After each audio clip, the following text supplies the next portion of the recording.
ডাকবে না ডাকবে না ডাকবে না, ডাক্তার কিছুতে দেবো না। দেখি সে কতক্ষণ এসে হাজির হয়। পিকের ড্রাইভার এভরিডে ছোটা।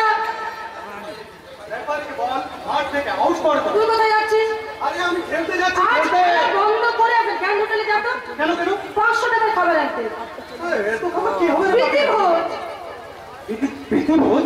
আচ্ছা আচ্ছা, কি ব্যাপার বলতে পাপিয়া? স্যার এমবিবিটার মিলেনর এসকে মালহোত্রা জনাব বেলে হোসেন শ্রীমতী ছায়া চ্যাটার্জি আজ সন্ধ্যায় আমাদের বাড়িতে আসছে। কিন্তু কেন? বড়দের সঙ্গে রাজনীতি নিয়ে আলোচনা করতে।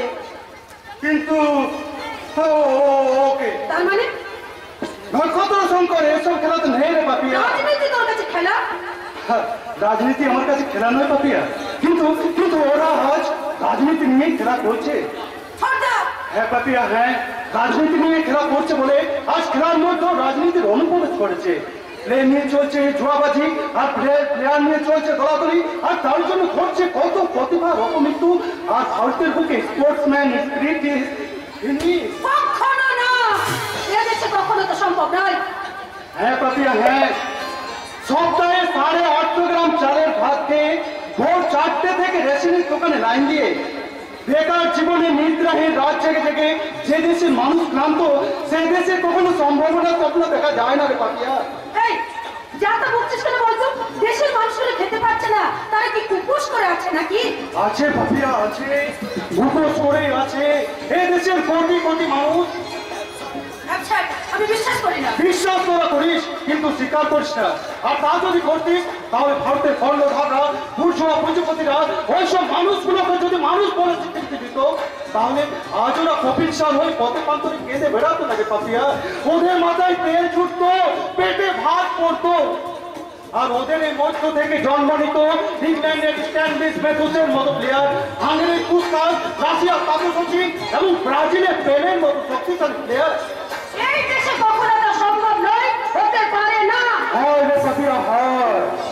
গোষ্ঠপাল এই দেশেই জন্মেছিলেন, আর ভারতের ফুটবল ক্রীড়ামোদীদের অবাক করে দিতে এই বাংলাদেশের বুকে মাথা করেছিল ফুটবল ম্যাজিশিয়ান সমাজ, অতীতের রসিক বলাই। এরা কি কিছুই দেয়নি আমাদের? আচ্ছা আচ্ছা, 2-4টে প্লেয়ারের কথা না হয় বাদে দিলাম, বাকি প্লেয়াররা কি পাচ্ছে আমাদের দেশের কাছ থেকে? খেলোয়াড়দের খেলা থেকে তোরা শুধু হাত তালিয়ে দিস, কিন্তু তারা কি খাচ্ছে, কি করছে, কেমন ভাবে আছে, তার কি কোনদিন খোঁজ রেখেছিস?